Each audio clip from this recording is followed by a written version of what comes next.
Hi friends, എല്ലാവർക്കും xylem BSc സ്വാഗതം. അപ്പോൾ നമുക്ക് ഈ ആഴ്ചയിലെ പ്രധാന ആനുകാലിക വിഷയങ്ങൾ ഏതൊക്കെയാണെന്ന് നമുക്കൊന്ന് നോക്കാം. നമ്മുടെ ആ ദിവസം നോക്കിയേ, പോർച്ചുഗലിലെ പ്രശസ്തമായ ഫാന്റാസ്പോർട്ടോ ചലച്ചിത്രോത്സവത്തിൽ മികച്ച നടനുള്ള പുരസ്കാരം ലഭിച്ച വ്യക്തി ആരെന്നാണ്. അപ്പോൾ ആദ്യമായിട്ട് ഒരു ഇന്ത്യൻ വ്യക്തിക്ക് പോർച്ചുഗലിലെ പ്രശസ്തമായിട്ടുള്ള ഫാന്റാസ്പോർട്ടോ ചലച്ചിത്രോത്സവത്തിൽ മികച്ച നടനുള്ള പുരസ്കാരം ലഭിച്ചിരിക്കുകയാണ്. ആരെന്ന് ചോദിച്ചു കഴിഞ്ഞാൽ അതൊരു മലയാളിയാണ്. ആരാണ്? ടോവിനോ തോമസിനാണ് ലഭിച്ചിരിക്കുന്നത്. ഈ പുരസ്കാരം ലഭിക്കുന്ന ആദ്യ ഇന്ത്യക്കാരനും ആദ്യ മലയാളിയും കൂടിയാണ്. ആരാണ്? ടോവിനോ തോമസ്. അപ്പോ ക്വസ്റ്റ്യൻ ഒരിക്കൽ കൂടി വായിക്കുന്നു. പോർച്ചുഗലിലെ പ്രശസ്തമായിട്ടുള്ള ഫാന്റാസ്പോർട്ടോ ചലച്ചിത്രോത്സവത്തിൽ മികച്ച നടനുള്ള പുരസ്കാരം ലഭിച്ച ഇന്ത്യക്കാരൻ അല്ലെങ്കിൽ മലയാളി ചോദിക്കുകയാണെങ്കിൽ ആരാണ്? ടോവിനോ തോമസ് ആണ്. ഇനി ടോവിനോ തോമസിന്റെ ഏത് സിനിമയുടെ അഭിനയത്തിനാണ് അദ്ദേഹത്തിന് മികച്ച നടനുള്ള പുരസ്കാരം ലഭിച്ചു എന്ന് ചോദിക്കുകയാണെങ്കിൽ അദൃശ്യജാലകങ്ങൾ എന്ന് പറയുന്ന സിനിമയാണ്.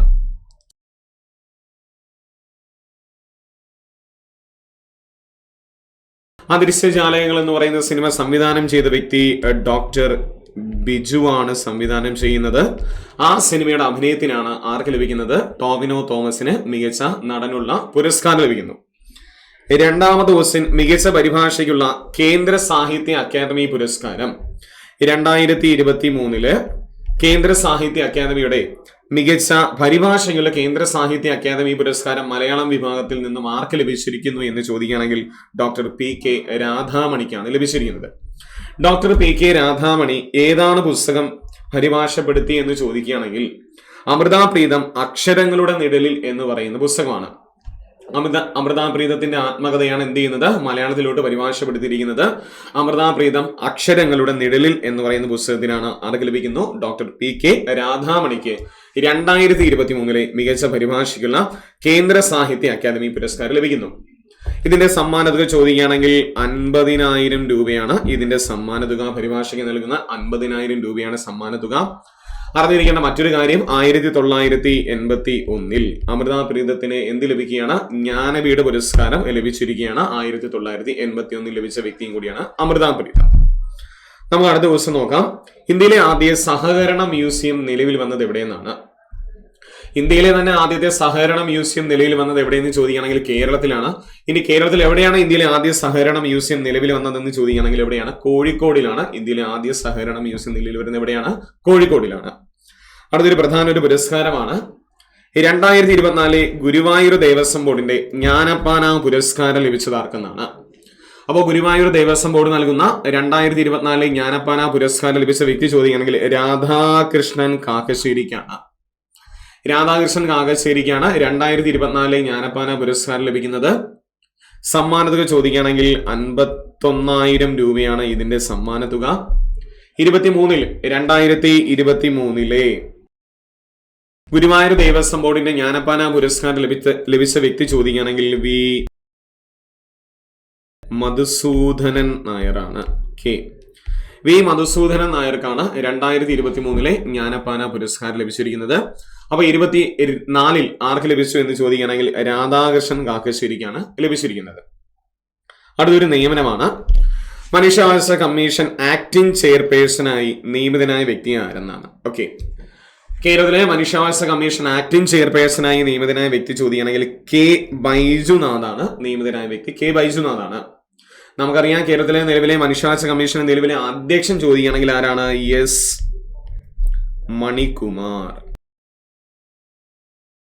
നിലവിൽ ആരാണ് അധ്യക്ഷൻ എന്ന് ചോദിക്കുകയാണെങ്കിൽ ആരാണ്? S മണികുമാർ ആണ് നിലവിലെ അധ്യക്ഷൻ. അപ്പോ മനുഷ്യാവകാശ കമ്മീഷൻ ആക്ടിംഗ് ചെയർപേഴ്സൺ ആയിട്ട് നിയമിതനായ വ്യക്തി ചോദിക്കുകയാണെങ്കിൽ ആരാണ്? K ബൈജുനാഥാണ് നിയമിതനായിരിക്കുന്നത്. അടുത്തൊരു പ്രധാനപ്പെട്ട ഒരു ക്വസ്റ്റ്യൻ ആണ്, ഇന്ത്യ വികസിപ്പിച്ച MIRV സാങ്കേതിക വിദ്യ ഉപയോഗിച്ചുള്ള ബാലിസ്റ്റിക് മിസൈൽ ഏതെന്നാണ്. അല്ലെ, നമ്മൾ ഈ കഴിഞ്ഞ 2024 മാർച്ച് മാസം 11 നമ്മളിത് വിക്ഷേപിച്ചിരിക്കുകയാണ്. പരീക്ഷണം നമ്മൾ നടത്തി വിജയിച്ചിരിക്കുകയാണ് ഈ മിസൈല്. തീർച്ചയായിട്ടും നമ്മളോട് എന്ത് ചെയ്യാം? PSC ഉറപ്പായിട്ടും ഈ ഒരു ക്വസ്റ്റ്യൻസ് പ്രതീക്ഷിക്കാം. അപ്പൊ ഇന്ത്യ വികസിപ്പിച്ച MIRV സാങ്കേതിക വിദ്യ ഉപയോഗിച്ചുള്ള ബാലിസ്റ്റിക് മിസൈൽ ചോദിക്കുകയാണെങ്കിൽ അഗ്നി 5 ആണ്. മിസൈലിന്റെ പേരെന്താണ്? അഗ്നി 5 ആണ്. ഈ അഗ്നി 5 മിസൈൽ പരീക്ഷണത്തിന് നമ്മൾ നൽകിയ രഹസ്യനാമമായിരുന്നു, അല്ലെങ്കിൽ ഇതിന് നമ്മൾ നൽകിയ നാമമായിരുന്നു മിഷൻ ദിവ്യാസ്ത്ര എന്ന് പറയുന്നത്. ഈ മിഷൻ ദിവ്യാസ്ത്രയിൽ നമുക്ക് പ്രധാനപ്പെട്ട ഒരു വ്യക്തിയുണ്ട്. ഈ അഗ്നി 5-ൽ പ്രവർത്തിച്ച ഒരു മലയാളി വനിതയാണ് ഷീന റാണി എന്ന് പറയുന്നത്. ഷീന റാണി മലയാളിയാണ്. ഷീന റാണി തിരുവനന്തപുരം സ്വദേശിയാണ്. ഷീന റാണി. ഷീന റാണിയെ ഇനി വിശേഷിപ്പിക്കുന്നത് ദിവ്യപുത്രി എന്ന പേരിലാണ്. ദിവ്യപുത്രി എന്ന പേരിലാണ് വിശേഷണം. അപ്പൊ നമ്മളോടൊരു ക്വസ്റ്റ്യൻസ് പ്രതീക്ഷിക്കാം. അഗ്നി 5-ൽ നേതൃത്വം നൽകിയ മലയാളി ശാസ്ത്രജ്ഞ ചോദിക്കുകയാണെങ്കിൽ ഷീന റാണിയാണ്. അല്ലെങ്കിൽ നമ്മുടെ ദിവ്യപുത്രി എന്നറിയപ്പെടുന്ന മിസൈൽ ശാസ്ത്രജ്ഞ ചോദിക്കുകയാണെങ്കിലും ആര് തന്നെയാണ്? ഷീന റാണിയാണ്. അഗ്നി 5 പരീക്ഷണത്തിന് നമ്മൾ നൽകിയിരുന്ന പേര് ചോദിക്കുകയാണെങ്കിൽ ഏതാണ്? മിഷൻ ദിവ്യാസ്ത്ര എന്ന പേരിലാണ്. നമ്മൾ എന്നാണ് ഇതിന്റെ പരീക്ഷണം നടത്തുന്നത്? 2024 മാർച്ച് മാസം 11-ാം തീയതിയാണ് ഇത് നമ്മൾ പരീക്ഷിക്കുന്നത്. 2024 മാർച്ച് മാസം 11-ാം തീയതിയാണ്. ഇനി ഇതിൽ അറിഞ്ഞിരിക്കേണ്ട മറ്റൊരു കാര്യമാണ്, MIRV സാങ്കേതിക വിദ്യ നമ്മൾ പരീക്ഷിച്ച് വിജയിച്ചു. MIRV സാങ്കേതിക വിദ്യ പരീക്ഷിച്ച് വിജയിക്കുന്ന എത്രാമത്തെ രാജ്യമാണ് ഇന്ത്യ എന്ന് ചോദിക്കുകയാണെങ്കിൽ നമ്മൾ 6ാമത്തെ രാജ്യമാണ് ഇന്ത്യ. ഇത് പരീക്ഷിച്ച് വിജയിച്ചത് ഒന്ന് USA വിജയിച്ചു, UK വിജയിച്ചു, ചൈന വിജയിച്ചിട്ടുണ്ട്, റഷ്യ വിജയിച്ചിട്ടുണ്ട്, ഫ്രാൻസ് വിജയിച്ചിട്ടുണ്ട്. ഇനി അതിൽ ഇന്ത്യയും ഉൾപ്പെടും. അപ്പൊ എത്രാമത്തെ രാജ്യമാണ് ഇന്ത്യ എന്ന് ചോദിക്കുകയാണെങ്കിൽ എത്രാമത്തെ രാജ്യമാണ് ഇന്ത്യ? 6ാമത്തെ രാജ്യമാണ് ഇന്ത്യ ഇതില്. അപ്പൊ ക്വസ്റ്റ്യൻസ് ഒരിക്കൽ കൂടി വായിക്കുന്നു. ഇന്ത്യ വികസിപ്പിച്ച MIRV സാങ്കേതിക വിദ്യ ഉപയോഗിച്ചുള്ള ബാലിസ്റ്റിക് മിസൈൽ ചോദിക്കുകയാണെങ്കിൽ ഏതാണ്? അഗ്നി 5 ആണ്. ഇത് DRDOയുടെ കീഴിലാണ് നമ്മൾ എന്ത് ചെയ്യുന്നത്? പരീക്ഷണം നടത്തിയിരിക്കുന്നത്. അടുത്ത ക്വസ്റ്റ്യൻ നോക്കിക്കോളൂ. ഇനി ഒരു പ്രധാന ഒരു രോഗമാണ്. 2024 മാർച്ചിൽ ആദ്യമായിട്ട് ലൈം രോഗം റിപ്പോർട്ട് ചെയ്ത കേരളത്തിലെ ജില്ല ഏതെന്നാണ്? അല്ലെ, നമുക്കതൊരു പുതിയ രോഗം കൂടി വന്നിരിക്കുകയാണ്. ലൈം രോഗം എന്ന് പറയുന്ന ഒരു ബാക്ടീരിയ ഒരു രോഗമാണ്. ഇത് ബാക്ടീരിയ രോഗമാണ്. ഇത് റിപ്പോർട്ട് ചെയ്ത കേരളത്തിലെ ജില്ല ചോദിക്കുകയാണെങ്കിൽ ഏതാണ്? എറണാകുളം ജില്ലയിലാണ്. ഓക്കെ, എറണാകുളം ജില്ല. ഇതൊരു സെല്ല് പരത്തുന്ന ഒരു രോഗമാണ്, ഒരു ബാക്ടീരിയ രോഗമാണ്. രോഗകാരി ചോദിക്കുകയാണെങ്കിൽ ബൊറേലിയ ബർഡോർഫെറി എന്ന് പറയുന്ന രോഗകാരിയാണ് ഇത് പരത്തുന്നത്. ഇതൊരു ബാക്ടീരിയ രോഗം എന്നുള്ള കാര്യം ആദ്യം ഓർമ്മിക്കുക. ഇനി പ്രധാനമായിട്ടും ഇതിൽ ഓർമ്മിക്കേണ്ട പ്രധാന ഒരു കാര്യം, ലൈം രോഗം റിപ്പോർട്ട് ചെയ്ത കേരളത്തിലെ ആദ്യ ജില്ല ചോദിക്കുകയാണെങ്കിൽ ഏതാണ്? അത് എറണാകുളമാണ് റിപ്പോർട്ട് ചെയ്ത കേരളത്തിലെ ആദ്യ ജില്ല. ഇനി മറ്റൊരു ബാക്ടീരിയ രോഗമാണ്. 2024 യൂറോപ്യൻ രാജ്യങ്ങളിൽ പക്ഷികളിൽ നിന്നും മനുഷ്യരിലേക്ക് പകരുന്ന ഒരു ബാക്ടീരിയ രോഗമാണ്. യൂറോപ്യൻ രാജ്യങ്ങളിൽ ജർമ്മനി അതിലൊക്കെ റിപ്പോർട്ട് ചെയ്തിട്ടുണ്ട്. താൻ നോക്കിയുള്ളൂ. അപ്പൊ 2024 യൂറോപ്യൻ രാജ്യങ്ങളിൽ പക്ഷികളിൽ നിന്നും മനുഷ്യരിലേക്ക് പകരുന്ന ബാക്ടീരിയ രോഗം ചോദിക്കുകയാണെങ്കിൽ അത് സിറ്റാകോസിസ് അല്ലെങ്കിൽ പാരറ്റ് ഫീവർ എന്നാണ് പറയുന്നത്. കൂടുതലായിട്ടും ഇത് തത്തകളിൽ നിന്നാണ് മനുഷ്യരിലേക്ക് പകരുന്നു എന്ന് പറയുന്നു. അതുകൊണ്ടാണ് പാരറ്റ് ഫീവർ അല്ലെങ്കിൽ ഇതിന് പറയുന്നത് സിറ്റാകോസിസ് എന്നാണ്. ഇത് ഏറ്റവും കൂടുതൽ ബാധിക്കുന്ന മനുഷ്യ ശരീരത്തിലെ അവയവം ചോദിക്കുകയാണെങ്കിൽ ഏതാണ്? ശ്വാസകോശമാണ്. ഏറ്റവും കൂടുതൽ ബാധിക്കുന്നത് ഇത് ശ്വാസകോശത്തെയാണ് ഏറ്റവും കൂടുതൽ ബാധിക്കുന്നത്. ഇത് പരത്തുന്ന രോഗകാരി ചോദിക്കുകയാണെങ്കിൽ ഏതാണ്? ക്ലിമിഡോഫില സിറ്റക്കെ എന്ന് പറയുന്ന രോഗകാരിയാണ്. ബാക്ടീരിയ രോഗകാരിയാണ്. ഏതാണ്? ക്ലിമിഡോഫില സിറ്റക്കെ എന്ന് പറയുന്നത്. അപ്പൊ ഇത് ശ്വാസകോശത്തെ ബാധിക്കുന്നു എന്ന് പറഞ്ഞായിരുന്നു. അപ്പൊ ഇത് അറിഞ്ഞിരിക്കേണ്ട ഒരു പ്രധാന കാര്യം, ഇത് പക്ഷികളിൽ നിന്നാണ് മനുഷ്യരിലേക്ക് പകരുന്നു, കൂടുതലായിട്ടും തത്ത അല്ലെ. അതുകൊണ്ടാണ് ഇതിനെ പാരറ്റ് ഫീവർ എന്ന് കൂടി പറയുന്നത്. ക്വസ്റ്റ്യൻ ഒരിക്കൽ കൂടി വായിക്കുന്നു. 2024 യൂറോപ്യൻ രാജ്യങ്ങളിൽ പക്ഷികളിൽ നിന്ന് മനുഷ്യരിലേക്ക് പടരുന്ന ബാക്ടീരിയ രോഗം ചോദിക്കണമെങ്കിൽ ഏതാണ്? സിറ്റാകോസിസ് പാരറ്റ് അല്ലെങ്കിൽ പാരറ്റ് ഫീവർ എന്ന് പറയുന്നതാണ്. അടുത്ത ക്വസ്റ്റ്യൻ നോക്കിയോളൂ. രാജ്യത്ത് ആദ്യമായിട്ട് വിധവ പുനർവിവാഹ പദ്ധതി നടപ്പിലാക്കുന്ന ഇന്ത്യയിലെ ആദ്യ സംസ്ഥാനം ഏതെന്നാണ്? അല്ലെ, അപ്പൊ രാജ്യത്ത് ആദ്യമായിട്ട് വിധവ പുനർവിവാഹ പദ്ധതി നടപ്പിലാക്കുന്ന ഇന്ത്യയിലെ ആദ്യ സംസ്ഥാനം ചോദിക്കുകയാണെങ്കിൽ ജാർഖണ്ഡാണ് സംസ്ഥാനം. ജാർഖണ്ഡാണ്. ഈ ജാർഖണ്ഡുമായി ബന്ധപ്പെട്ട് നമ്മൾ മുന്നേ ഒരു ക്ലാസ്സിൽ ഒരു കാര്യം പഠിച്ചായിരുന്നു അല്ലെ. ജാർഖണ്ഡിലായിരുന്നു ഏക സിവിൽ കോഡ് സംവിധാനം അല്ലെ.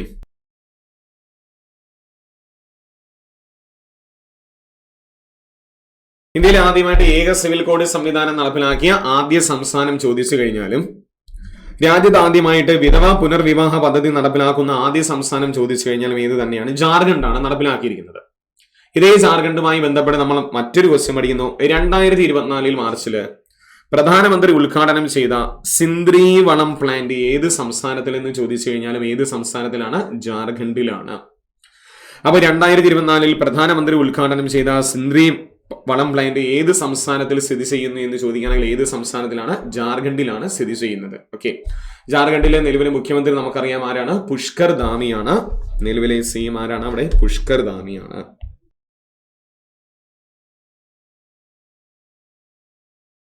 അവിടെ നിലവിലെ മുഖ്യമന്ത്രി ആരാണ്? പുഷ്കർ ധാമിയാണ്.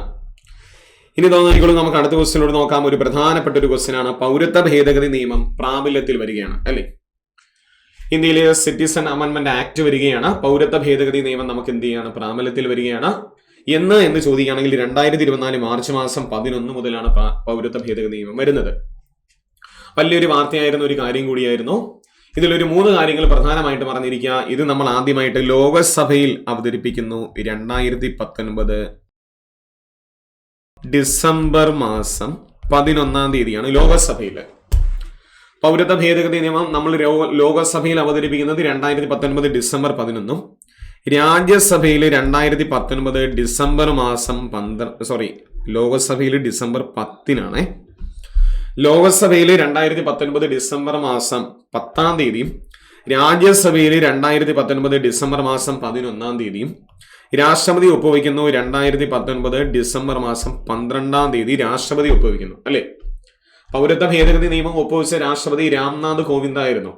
2019 ഡിസംബർ മാസം 12 തീയതി രാംനാഥ് കോവിന്ദാണ് ഒപ്പുവയ്ക്കുന്നത്. ഇത് രാജ്യസഭയിലും ലോകസഭയിലും ഇത് അവതരിപ്പിച്ചത് ഒരു വ്യക്തി തന്നെയാണ്. ആരാണ്? അമിത്ഷായാണ് അവതരിപ്പിച്ചത്.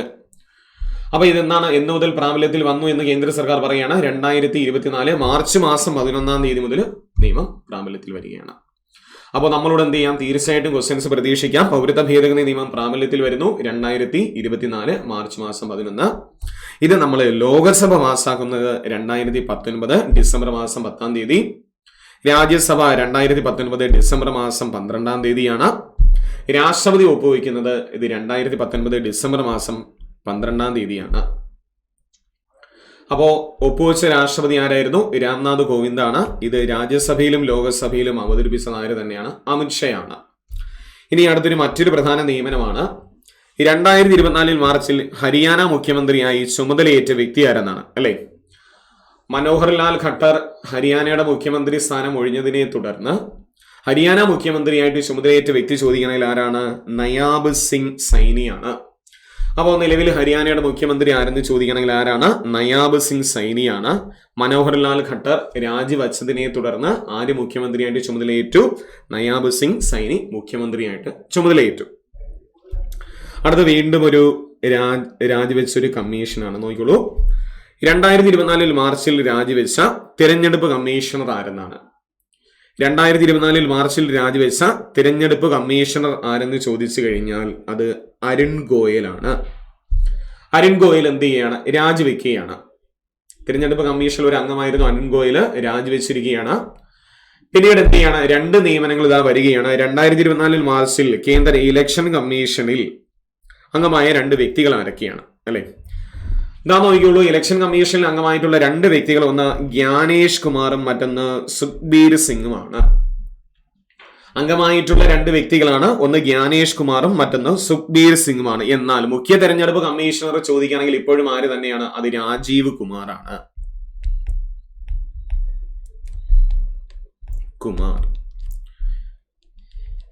കേന്ദ്ര മുഖ്യ തെരഞ്ഞെടുപ്പ് കമ്മീഷൻ ചോദിച്ചു കഴിഞ്ഞാൽ ആര് തന്നെയാണ്? രാജീവ് കുമാറാണ്. മാറിപ്പോവരുത്. അംഗമായിട്ടുള്ള 2 വ്യക്തികളായിരുന്നു. ഒന്ന് ജ്ഞാനേഷ് കുമാറും മറ്റൊന്ന് സുഖ്ബീർ സിംഗും എന്ന് പറയുന്നത്. ഓക്കെയാണ്. അടുത്ത ക്വസ്റ്റ്യൻ നോക്കിക്കോളൂ. വീണ്ടും ഒരു നിയമനമാണ്. കേന്ദ്ര പട്ടികജാതി കമ്മീഷന്റെ 7ാമത്തെ ചെയർപേഴ്സണായി നിയമിതനായ വ്യക്തി ആയിരുന്നാണ് അല്ലെ?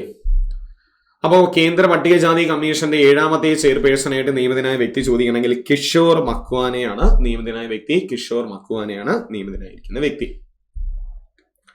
അടുത്ത വീണ്ടും ഒരു നിയമനമാണ് അല്ലെ? ലോക്പാലിന്റെ അധ്യക്ഷനായിട്ട് നിയമിതനായ വ്യക്തി. കേന്ദ്രത്തിലെ അഴിമതിയെ കുറിച്ച് അല്ലെ അതിനെതിരെ നിയമിക്കുന്ന ഒരു കമ്മീഷനാണ് ലോക്പാല്.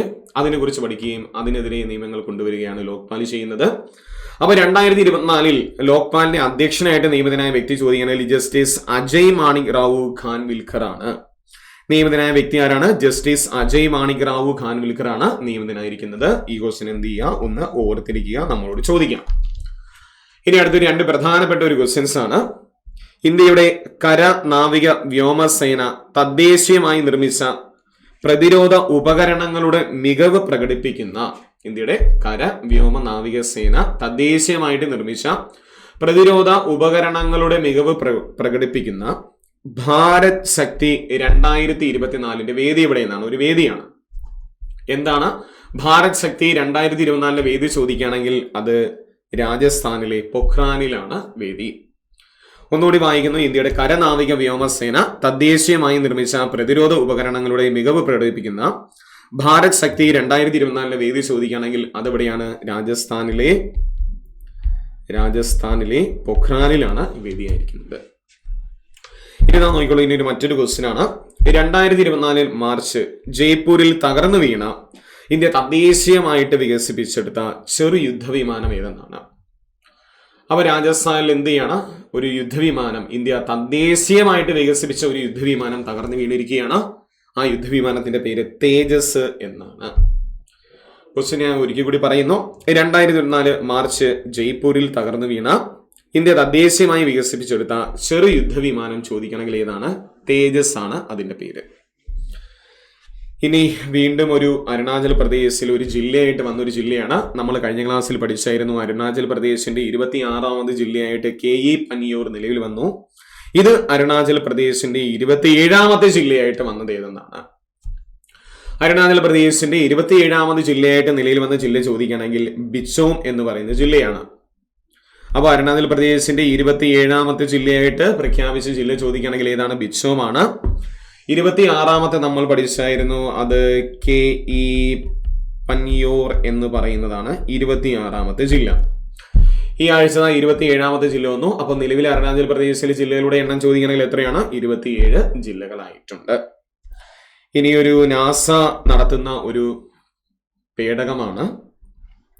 വ്യാഴത്തിന്റെ ഉപഗ്രഹമായ യൂറോപ്പ ലക്ഷ്യമാക്കി പഠനം നടത്തുവാൻ നാസ വിക്ഷേപിക്കുന്ന പേടകം ഏതെന്നാണ്? അപ്പോൾ വ്യാഴത്തിന്റെ ഒരു ഉപഗ്രഹമാണ് യൂറോപ്പ എന്ന് നമുക്കറിയാം. അതിനെ ലക്ഷ്യമാക്കിയിട്ട് അതിന്റെ പഠനത്തെക്കുറിച്ച് പഠിക്കുവാൻ നാസ വിക്ഷേപിക്കുന്ന പേടകമാണ് യൂറോപ്പ ക്ലിപ്പർ എന്ന് പറയുന്നത്. യൂറോപ്പ ക്ലിപ്പർ എന്തിനെ കുറിച്ച് പഠിക്കാനെന്ന് ചോദിക്കുകയാണെങ്കിൽ അത് വ്യാഴം ഉപഗ്രഹത്തെ കുറിച്ച് പഠിക്കുവാനാണ്. ആര് വിക്ഷേപിക്കുന്നു എന്ന് ചോദിക്കുകയാണെങ്കിൽ ആരാണ് വിക്ഷേപിച്ചത്? നാസയാണ് വിക്ഷേപിച്ചത്, അല്ലെ? നാസയുടെ നിലവിലെ അഡ്മിനിസ്ട്രേറ്റർ ആരാണ്? ബിൽ നെൽസൺ ആണ് നിലവിൽ, അല്ലെ? Bill Nelson. അദ്ദേഹം കഴിഞ്ഞ മുമ്പിലത്തെ മാസം ഇന്ത്യയെ സന്ദർശിച്ച ഒരു വ്യക്തിയും കൂടിയാണ്. ആദ്യമായിട്ട് ഇന്ത്യയെ സന്ദർശിക്കുന്ന നാസയുടെ മേധാവിയും കൂടിയാണ് ബിൽ നെൽസൺ എന്ന് പറയുന്നത്. ഓക്കെ, അപ്പോ വ്യാഴത്തിന്റെ ഉപഗ്രഹത്തെ കുറിച്ച് പഠിക്കാനായിട്ട് നാസ വിക്ഷേപിക്കുന്ന ഒരു പേടകം ചോദിക്കണമെങ്കിൽ ഏതാണ്? യൂറോപ്പ ക്ലിപ്പർ എന്ന് പറയുന്ന ഒരു പേടകമാണ്. അടുത്തൊരു അഗ്നിപർവ്വതം പൊട്ടിപ്പോയൊരു കഥയാണ്. 2024 മാർച്ചിൽ പൊട്ടിത്തെറിച്ച ലാ കുംബ്ര അഗ്നിപർവ്വതം സ്ഥിതി ചെയ്യുന്നത് എവിടെയാണ്? ലാ കുംബ്ര അഗ്നിപർവ്വതം 2024 മാർച്ചിൽ എന്ത് ചെയ്യാണ്? പൊട്ടിത്തെറിക്കുകയാണ്. അതെവിടെ സ്ഥിതി ചെയ്യുന്നു എന്ന് ചോദിക്കുകയാണെങ്കിൽ എവിടെയാണ്? ഗാലപ്പഗോസ് ദ്വീപിലാണ് ഇത് സ്ഥിതി ചെയ്യുന്നത്. ഗാലപ്പഗോസ് ദ്വീപിലാണ് ഇത് എന്ത് ചെയ്യുന്നത്? സ്ഥിതി ചെയ്യുന്നത്. അപ്പൊ 2024 മാർച്ചിൽ ഗാലപ്പഗോസ് ദ്വീപിൽ പൊട്ടിത്തെറിച്ച അഗ്നിപർവ്വതം ഏതെന്ന് ചോദിക്കുകയാണെങ്കിൽ ഏതാണ്? ലാ കുംബ്ര എന്ന് പറയുന്ന അഗ്നിപർവ്വതമാണ് പൊട്ടിത്തെറിച്ചിരിക്കുന്നത്. അടുത്ത പാകിസ്ഥാനിലെ ഒരു പ്രസിഡന്റായിട്ട് തിരഞ്ഞെടുക്കപ്പെട്ട വ്യക്തി ആരെന്നാണ് ക്വസ്റ്റ്യൻ, അല്ലെ? കഴിഞ്ഞ ക്ലാസ്സിൽ നമ്മൾ പഠിച്ചായിരുന്നു. പാകിസ്ഥാനിൽ ഷഹബാസ് ഷെരീഫ് പ്രധാനമന്ത്രിയായി തിരഞ്ഞെടുത്തു. നിലവിൽ എന്താണ്? പാകിസ്ഥാന്റെ പ്രസിഡന്റായി തിരഞ്ഞെടുത്ത വ്യക്തി ചോദിക്കുകയാണെങ്കിൽ ആസിഫ് അലി സർദാരിയാണ്.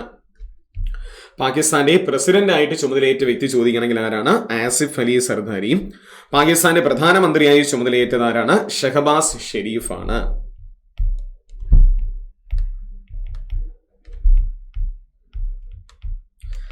അപ്പൊ പാകിസ്ഥാന്റെ പ്രധാനമന്ത്രി ചോദിക്കുകയാണെങ്കിൽ അത് ഷഹബാസ് ഷെരീഫും. ആസിഫ് അലി സർദാരി പാകിസ്ഥാന്റെ പ്രസിഡന്റായി എന്ത് ചെയ്യാണ്? ചുമതലയേറ്റിരിക്കുകയാണ്, അല്ലെ? ഇനി അടുത്ത് നോക്കിയുള്ള ഒരു പ്രധാന ഒരു ക്വസ്റ്റ്യൻ ആണ്. 71ാമത് മിസ് വേൾഡ്, അല്ലെ? 2024 71ാമത് മിസ് വേൾഡ് ആയിട്ട് തിരഞ്ഞെടുത്ത വ്യക്തി ആരെന്നാണ്? നമുക്കറിയാം 40 വർഷങ്ങൾക്ക് ശേഷം മിസ് വേൾഡിന് വേദി ഇന്ത്യ ആവുകയാണ്. അപ്പൊ 71ാമത് മിസ് വേൾഡ് ആയിട്ട് തിരഞ്ഞെടുത്ത വ്യക്തി ചോദിക്കുകയാണെങ്കിൽ ക്രിസ്റ്റീന പിസ്കോവയാണ്, അല്ലെ? ക്രിസ്റ്റീന പിസ്കോ ഏത് രാജ്യമെന്ന് ചോദിക്കുകയാണെങ്കിൽ അവർ ചെക്ക് റിപ്പബ്ലിക് ആണ്. ചെക്ക് റിപ്പബ്ലിക് സ്വദേശിയാണ് ക്രിസ്റ്റീന പിസ്കോവ എന്ന് പറയുന്നു. നമ്മൾ പ്രധാനമായിട്ടും അറിഞ്ഞിരിക്കേണ്ടത് ഇത് ഇന്ത്യയിൽ വച്ചായിരുന്നു ഇതിന്റെ വേദി. എവിടെയെന്ന് ചോദിക്കുകയാണെങ്കിൽ എവിടെയാണ്? മുംബൈ ആണ് ഇതിന്റെ വേദിയായിരുന്നത്, മുംബൈയിലാണ്. 71ാമത് മിസ് വേൾഡ് വേദി ചോദിക്കുകയാണെങ്കിൽ 2024 മുംബൈ ആണ്, ഇന്ത്യയാണ്. ആരാണ് മിസ് വേൾഡ് ആയിട്ട് തിരഞ്ഞെടുത്തു എന്ന് ചോദിക്കുകയാണെങ്കിൽ ക്രിസ്റ്റീന പ്ലിസ്കോവയാണ് തിരഞ്ഞെടുത്തിരിക്കുന്നത്. ചെക്ക് റിപ്പബ്ലിക് സ്വദേശിയാണ് ക്രിസ്റ്റീന എന്ന് പറയുന്നത്, ചെക്ക് റിപ്പബ്ലിക് സ്വദേശിയാണ്. വേദി അറിയുക, ഇന്ത്യയാണ് അല്ലെ. കഴിഞ്ഞ പ്രാവശ്യം പോളണ്ടിലെ സ്വദേശിയായ കരോലിന ബിലാവസ്കയായിരുന്നു. ഇപ്പതാ ക്രിസ്റ്റീന പ്ലിസ്കോവ മിസ് വേൾഡ് ആയിട്ട് തിരഞ്ഞെടുത്തിരിക്കുകയാണ്. ഇനി നമ്മൾ ഇപ്രാവശ്യം ഈ ആഴ്ച പഠിക്കേണ്ട പ്രധാനപ്പെട്ട ഒരു കാര്യമാണ് 96ാമത് ഓസ്കാർ പുരസ്കാരം അല്ലെ. 2024 എന്ത് ചെയ്യാണ്? പ്രഖ്യാപിച്ചിരിക്കുകയാണ്. 2024 അല്ലെ 96ാമത് ഓസ്കാർ പുരസ്കാരം നമ്മൾ പ്രതീക്ഷിച്ചിരുന്നു. മലയാളത്തിൽ നിന്നും നോമിനേഷൻ പോയ 2018 എവരി ഉണ്ണീസ് എ ഹീറോ എന്ന് പറയുന്ന പടത്തിന് അല്ലെ നോമിനേഷനൊക്കെ പോയിട്ടുണ്ടായിരുന്നു. ഇതാ നോക്കിക്കോളൂ, നമുക്ക് ഇതിൽ മികച്ച സിനിമയായിട്ട് തിരഞ്ഞെടുത്തിരിക്കുന്നത് ഏതാണ്? ഓപ്പൺഹൈമർ ആണ് അല്ലെ. ഓപ്പൺഹൈമർ 7 അവാർഡുകൾ, ഏറ്റവും കൂടുതൽ അവാർഡുകൾ നേടിയ ഒരു ചിത്രം കൂടിയാണ് ഓപ്പൺഹൈമർ. 7 അവാർഡുകൾ നേടിയിരിക്കുകയാണ്. അത് തന്നെയാണ് മികച്ച സിനിമ. ഇത് സംവിധാനം ചെയ്ത ക്രിസ്റ്റഫർ നോളൻ തന്നെയാണ് മികച്ച സംവിധായകൻ. ഓപ്പൺഹൈമർ എന്ന് പറയുന്ന സിനിമ സംവിധാനം ചെയ്ത ക്രിസ്റ്റഫർ നോളനാണ് മികച്ച സംവിധായകനായിട്ട് മാറിയിരിക്കുന്നു. ഇതിൽ അഭിനയിച്ച കിലിയൻ മർഫിയാണ് മികച്ച നടനായിട്ട്. 96ാമത് ഓസ്കാർ പുരസ്കാരത്തിൽ മികച്ച നടൻ ചോദിക്കുകയാണെങ്കിൽ കിലിയൻ മർഫിയാണ് അല്ലെ. നമ്മൾ ബാഫ്ത പുരസ്കാരം പോയപ്പോഴും ഇതിന് തന്നെയായിരുന്നു മികച്ച നടനും മികച്ച സംവിധായകനും മികച്ച ചിത്രമായിട്ട് പോയത്. ഇത് തന്നെയാണ് ഓസ്കാർ പുരസ്കാരത്തിൽ ലഭിച്ചിരിക്കുന്നത്. മികച്ച നടി ചോദിക്കുകയാണെങ്കിൽ എമ്മ സ്റ്റോൺ ആണ് അല്ലെ. പുവർ തിങ്സ് എന്ന് പറയുന്ന സിനിമയുടെ അഭിനയത്തിനാണ് എമ്മ സ്റ്റോണിന് മികച്ച നടിക്കുള്ള പുരസ്കാരം ഓസ്കാർ ലഭിച്ചിരിക്കുന്നു. മികച്ച സഹനടൻ ചോദിച്ചു കഴിഞ്ഞാൽ റോബർട്ട് ഡൗണി ജൂനിയർ ആണ് മികച്ച സഹനടൻ. ഇനി ഇതിലെ മികച്ച സഹനടി 96ാമത് ഓസ്കാർ പുരസ്കാരത്തിലെ മികച്ച സഹനടി ചോദിക്കുകയാണെങ്കിൽ ഡേവാൻ ജോയി റാൻഡോൾഫ് ആണ് മികച്ച സഹനടിയായിട്ട് വന്നിരിക്കുന്നത്. അപ്പൊ നാം നോക്കിക്കോളൂ, സിനിമ ഓപ്പൺഹൈമർ ആണ്. സംവിധായകൻ ചോദിക്കുകയാണെങ്കിൽ ക്രിസ്റ്റഫർ നോളൻ ആണ്. മികച്ച നടൻ ചോദിക്കുകയാണെങ്കിൽ കിലിയൻ മർഫിയാണ്. മികച്ച നടി ചോദിക്കുകയാണെങ്കിൽ എമ്മ സ്റ്റോൺ ആണ്. മികച്ച സഹനടൻ ചോദിക്കുകയാണെങ്കിൽ റോബർട്ട് ഡൗണി ജൂനിയറും മികച്ച സഹനടി ചോദിക്കുകയാണെങ്കിൽ ഡേവാൻ ജോയി റാൻഡോൾഫുമാണ് മികച്ച സഹനടി. ഇനി ഇതിൽ നമ്മൾ നാല് പ്രധാനപ്പെട്ട ഒരു കാര്യം കൂടി എന്ത് ചെയ്യുക, ജസ്റ്റ് ഒന്ന് അറിഞ്ഞിരിക്കുക. അതിൽ മികച്ച അനിമേഷൻ ചിത്രം ഏതെന്നാണ്. മികച്ച അനിമേഷൻ ചിത്രമായി തിരഞ്ഞെടുത്തത് ബോയ് ആൻഡ് ദി ഹൈറൺ എന്ന് പറയുന്നതാണ്. മികച്ച അനിമേഷൻ ചിത്രമായിട്ട് തിരഞ്ഞെടുത്തത് ബോയ് ആൻഡ് ദി ഹൈറൺ എന്ന് പറയുന്ന സിനിമയും. ബെസ്റ്റ് ഡോക്യുമെന്ററി ഫീച്ചർ ഫിലിമായിട്ട് തിരഞ്ഞെടുത്തത് 20 Days in മരിയപ്പോൾ എന്ന് പറയുന്ന സിനിമയാണ്. ഉക്രൈൻ റഷ്യ യുദ്ധത്തെ അടിസ്ഥാനമാക്കിയുള്ള ഒരു സിനിമയാണ് 20 Days in മരിയപ്പോൾ എന്ന് പറയുന്ന സിനിമ. ഇതിൽ നമ്മൾ ഒരു കാര്യം ഒന്ന് ഓർത്തിരിക്കുക, ഈ മികച്ച ബെസ്റ്റ് ഡോക്യുമെന്ററി ഫീച്ചർ ഫിലിമിൽ നോമിനേഷൻ പോയിട്ടുള്ള ഒരു ചിത്രമാണ് ടു കിൽ എ ടൈഗർ എന്ന് പറയുന്നത്. ടു കിൽ എ ടൈഗർ ഇതൊരു ഇന്ത്യൻ വംശജ സംവിധാനം ചെയ്തിട്ടുള്ള ഒരു ചിത്രം കൂടിയാണ്. ടു കിൽ എ ടൈഗർ എന്ന് പറയുന്നത് നോമിനേഷന് പോയായിരുന്നു. ഇതാര് സംവിധാനം എന്ന് ഓർക്കുക, നിഷ പൗജയാണ്. സംവിധാനം ചെയ്ത വ്യക്തി നിഷ പൗജയാണ്. ഏതാണ് സിനിമ? ടു കിൽ എ ടൈഗർ എന്ന് പറയുന്ന സിനിമയാണ്. നോമിനേഷൻ പോയി 5 സിനിമ നോമിനേഷൻസ് ഉണ്ടായിരുന്ന അവസാന ഘട്ടത്തിൽ. അതിൽ ഏതിന് കിട്ടി എന്ന് ചോദിക്കുകയാണെങ്കിൽ 20 Days in മരിയപ്പോൾ എന്ന് പറയുന്ന സിനിമയ്ക്കാണ് ലഭിച്ചിരിക്കുന്നു. ബെസ്റ്റ് ഇന്റർനാഷണൽ ഫീച്ചർ ഫിലിമായി തിരഞ്ഞെടുത്തത് 96ാമത് ഓസ്കാർ പുരസ്കാരത്തിൽ ഇന്റർനാഷണൽ ഫീച്ചർ ഫിലിമായി തിരഞ്ഞെടുത്തത് ദി സോൺ ഓഫ് ഇൻട്രസ്റ്റ് എന്ന് പറയുന്നതാണ്. ദ സോൺ ഓഫ് ഇൻട്രസ്റ്റ് എന്ന് പറയുന്ന UK സിനിമയാണ് ബെസ്റ്റ് ഇന്റർനാഷണൽ ഫീച്ചർ ഫിലിമായി തിരഞ്ഞെടുത്തിരിക്കുന്നത്. ഇനി നാം നോക്കിക്കോളൂ, ബെസ്റ്റ് ഒറിജിനൽ സോങ്. കഴിഞ്ഞ പ്രാവശ്യം നമുക്ക് ഇന്ത്യൻ സിനിമയ്ക്കാണ് കിട്ടിയത്. RR എന്ന് പറയുന്ന സിനിമയ്ക്കാണ് ബെസ്റ്റ് ഒറിജിനൽ സോങ്. അതുകൊണ്ട് ഒരുപക്ഷെ നമുക്ക് ഇപ്രാവശ്യത്തെ 96ാമത് ഓസ്കാർ പുരസ്കാരത്തിലെ ബെസ്റ്റ് ഒറിജിനൽ സോങ് ഏതെന്ന് വേണമെങ്കിൽ ഒരുപക്ഷെ ചോദിക്കാം. ബെസ്റ്റ് ഒറിജിനൽ സോങ് ചോദിക്കുകയാണെങ്കിൽ what was I made for എന്ന് തുടങ്ങുന്നതാണ് ബെസ്റ്റ് ഒറിജിനൽ സോങ് ആയിട്ട് തിരഞ്ഞെടുത്തിരിക്കുന്നത്. അപ്പൊ 96ാമത് ഓസ്കാർ പുരസ്കാരം ഒന്ന് നന്നായിട്ട് പഠിച്ചിരിക്കുക. നമുക്ക് ക്വസ്റ്റ്യൻസ് പ്രതീക്ഷിക്കാം. ഇനി നമുക്ക് ഈ ആഴ്ചയിൽ ഒരു പ്രധാന ദിനമാണ് മാർച്ച് 10 അല്ലെ. ഒരു പ്രധാന ദിനം ഇരിപ്പുണ്ട് മാർച്ച് 10. എന്താണ് മാർച്ച് 10 എന്ന് ചോദിക്കുകയാണെങ്കിൽ CISF റൈസിംഗ് ഡേ ആയിട്ടാണ് നമ്മൾ തിരഞ്ഞെടുക്കുന്നത്. മാർച്ച് 10 എന്ത് ദിനമായിട്ട് നമ്മൾ ആചരിക്കുന്നു എന്ന് ചോദിക്കുകയാണെങ്കിൽ CISF റൈസിംഗ് ഡേ ആയിട്ടാണ് ആചരിക്കുന്നത് അല്ലെ. CF central industrial security force ആണ് 1969 മാർച്ച് മാസം 10-ാം തീയതിയാണ് CISF രൂപീകരിക്കുന്നത്. ആ മാർച്ച് 10 നമ്മൾ എന്ത് ദിനമായിട്ട് ആചരിക്കുന്നു? CISF റൈസിംഗ് ഡേ ആയിട്ട് നമ്മൾ ആചരിക്കുന്നു. ഇത് നമുക്ക് ഈ ആഴ്ചയിലെ പ്രധാന 2 കായിക വാർത്തകളാണ്. അതിലൊന്ന് അറിഞ്ഞിരിക്കുക, 77ാമത് സന്തോഷ് ട്രോഫി ജേതാക്കൾ ആരൊക്കെയെന്നാണ് അല്ലെ. സന്തോഷ് ട്രോഫി ഏത് കായിക ഇനവുമായി ബന്ധപ്പെട്ടിരിക്കുന്നു എന്ന് ചോദിക്കുകയാണെങ്കിൽ ഫുട്ബോൾ ആണ്. 77ാമത് സന്തോഷ് ട്രോഫി അല്ലെ 2023-24 77ാമത് സന്തോഷ് ട്രോഫി ജേതാക്കൾ ചോദിക്കുകയാണെങ്കിൽ സർവീസസ് ആണ്. സർവീസസ് ആരെ തോൽപ്പിച്ചു അല്ലെങ്കിൽ ആര് റണ്ണറപ്പ് ചോദിക്കുകയാണെങ്കിൽ ഏതാണ്? ഗോവയാണ് അല്ലെ. റണ്ണറപ്പ് ചോദിക്കുകയാണെങ്കിൽ ഗോവയാണ്. 77ാമത് സന്തോഷ് ട്രോഫി വേദി എവിടെയെന്ന് ചോദിക്കുകയാണെങ്കിൽ അരുണാചൽ പ്രദേശ് ആണ്. അരുണാചൽ മാറിപ്പോരുത്, വേദിയാണ് അരുണാചൽ പ്രദേശ്. സർവീസും ഗോവയുമായിരുന്നു മത്സരം. ഫൈനലിൽ ആര് ജയിക്കുകയാണ്? സർവീസസ് ജയിക്കുകയാണ്. വേദി അരുണാചൽ പ്രദേശിലായിരുന്നു വേദി. ഒരു കാര്യം കൂടി, 2022-23 സന്തോഷ് ട്രോഫി ജേതാക്കൾ ചോദിക്കുകയാണെങ്കിൽ കർണാടകയാണ്. ഓർക്കുക, 2022-23 സന്തോഷ് ട്രോഫി ജേതാക്കൾ ചോദിച്ചു കഴിഞ്ഞാൽ കർണാടകയും, 23-24 77ാമത് സന്തോഷ് ട്രോഫി ജേതാക്കൾ ചോദിക്കുകയാണെങ്കിൽ ആരാണ്? അത് സർവീസസ് ആണ്. വേദി ചോദിച്ചു കഴിഞ്ഞാൽ വേദി അരുണാചൽ പ്രദേശിലാണ്. റണ്ണറപ്പ് ആരാണ്? ഗോവയാണ് റണ്ണറപ്പ് ആയിരിക്കുന്നത്. ഇനി അടുത്തൊരു ക്വസ്റ്റ്യൻ, ടെസ്റ്റ് ക്രിക്കറ്റിൽ ഇന്ത്യക്കായി ഏറ്റവും കൂടുതൽ 5 വിക്കറ്റ് നേട്ടം കൈവരിച്ച ഇന്ത്യൻ താരം എന്ന ബഹുമതി ലഭിച്ച വ്യക്തി ആരെന്നാണ് അല്ലെ. കഴിഞ്ഞതിന്റെ മുമ്പിലത്തെ ക്ലാസ്സിൽ നമ്മൾ പഠിച്ചായിരുന്നു അല്ലെ. രവിചന്ദ്രൻ അശ്വിൻ 700 വിക്കറ്റ് നേടിയ താരമായി മാറി. 100 ടെസ്റ്റ് ക്രിക്കറ്റ് കളിച്ച താരമായി. ഇന്ന് 5 വിക്കറ്റ് നേട്ടം കൈവരിച്ച ഇന്ത്യൻ താരം എന്ന നേട്ടം വന്നിരിക്കുകയാണ്. ആർക്കാണ്? രവിചന്ദ്രൻ അശ്വിനാണ്. അപ്പൊ ക്വസ്റ്റ്യൻ ഒരിക്കൽ കൂടി വായിക്കുന്നു. ടെസ്റ്റ് ക്രിക്കറ്റിൽ ഇന്ത്യക്കായി ഏറ്റവും കൂടുതൽ 5 വിക്കറ്റ് നേട്ടം കൈവരിച്ച ഇന്ത്യൻ താരം എന്ന ബഹുമതി ലഭിച്ച വ്യക്തി ചോദിക്കുകയാണെങ്കിൽ ആരാണ്? രവിചന്ദ്രൻ അശ്വിനാണ്. ഇനി നമുക്ക് കഴിഞ്ഞ ആഴ്ചയിൽ നമ്മൾ പോയ 5 പ്രധാനപ്പെട്ട ക്വസ്റ്റ്യൻസ് ഏതൊക്കെയെന്ന് നോക്കാം. ഒന്ന്, കേരളത്തിലെ നിലവിലെ ജലഗതാഗത വകുപ്പ് മന്ത്രി ആരെന്നാണ്? ഗതാഗതവും ജലഗതാഗതവും കൈകാര്യം ചെയ്യുന്നത് ഗണേഷ് കുമാർ ആണ്. ജലവിഭവ വകുപ്പ് മന്ത്രിയാണ് റോഷി അഗസ്റ്റിൻ. മാറിപ്പോകരുത്. ഇന്ത്യയുടെ പുതിയ പാർലമെന്റ് മന്ദിരം നമ്മൾ എന്ന് ഉദ്ഘാടനം ചെയ്തു എന്ന് ചോദിക്കുകയാണെങ്കിൽ 2023 മെയ് മാസം 28-ാം തീയതിയാണ് എന്ത് ചെയ്യുന്നത്? നമ്മൾ ഉദ്ഘാടനം ചെയ്തിരിക്കുന്നത്. ഡിജിറ്റൽ സാക്ഷരത കൈവരിച്ച ഇന്ത്യയിലെ ആദ്യ നഗരസഭ ചോദിക്കുകയാണെങ്കിൽ ഏതാണ്? കൊട്ടാരക്കര നഗരസഭയാണ്. ആദിത്യ L1 അല്ലെ. സൂര്യനെ കുറിച്ച് പഠിക്കാൻ നമ്മൾ വിക്ഷേപിച്ചതായിരുന്നു ആദിത്യ L1 എന്ന് വിക്ഷേപിച്ചു എന്ന് ചോദിക്കുകയാണെങ്കിൽ 2023 സെപ്റ്റംബർ മാസം 2-ാം തീയതിയാണ് നമ്മൾ എന്ത് ചെയ്യുന്നത്? വിക്ഷേപിക്കുന്നത്. 2023 ബുക്കർ പുരസ്കാരത്തിന് അർഹനായ ഐറിഷ് എഴുത്തുകാരൻ ചോദിക്കുകയാണെങ്കിൽ പോൾ ലിഞ്ച് ആണ് അല്ലെ. പ്രോഫറ്റ് സോങ് എന്ന് പറയുന്ന കൃതിക്കാണ് ഐറിഷ് എഴുത്തുകാരനായിട്ടുള്ള പോൾ ലിഞ്ചിന് 2023 ബുക്കർ പുരസ്കാരം ലഭിച്ചിരിക്കുന്നത്. അപ്പോൾ നമുക്ക് ഈ ആഴ്ചയിൽ 5 ക്വസ്റ്റ്യൻസ് ഒന്ന് നോക്കാം. ഒന്ന്, ഇതര സംസ്ഥാന തൊഴിലാളികളെ മലയാളം പഠിപ്പിക്കുന്നതിനുള്ള കേരള സാക്ഷരതാ മിഷന്റെ പദ്ധതി ഏതെന്നാണ് ഒന്നാമത്തെ ക്വസ്റ്റ്യൻ. 2, പട്ടികവർഗ വിഭാഗക്കാരെ കൃഷി ചെയ്യാൻ പ്രോത്സാഹിപ്പിക്കുന്നതിനായിട്ട് സംസ്ഥാനത്ത് നടപ്പിലാക്കിയ പദ്ധതി എന്നായിരുന്നു രണ്ടാമത്തെ ക്വസ്റ്റ്യൻ.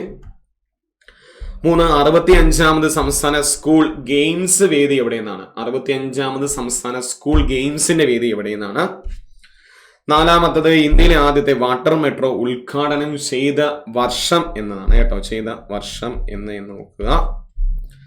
5, ഇന്ത്യയിലെ ആദ്യ ഫോറസ്റ്റ് യൂണിവേഴ്സിറ്റി നിലവിൽ വന്നത് ഏത് സ്റ്റേറ്റിൽ എന്നാണ്? ഇന്ത്യയിലെ ആദ്യത്തെ ഫോറസ്റ്റ് യൂണിവേഴ്സിറ്റി നിലവിൽ വന്ന സ്റ്റേറ്റ് ഏതെന്നാണ്? അപ്പോൾ ഇതുവരെ പറഞ്ഞ കാര്യങ്ങളെല്ലാം നിങ്ങൾക്ക് മനസ്സിലായി എന്ന് ഞാൻ വിശ്വസിക്കുന്നു. അപ്പോൾ നമുക്ക് മറ്റൊരു വീഡിയോയിൽ എന്ത് ചെയ്യാം? വീണ്ടും കാണാം. എല്ലാവർക്കും ഓൾ ദ ബെസ്റ്റ്.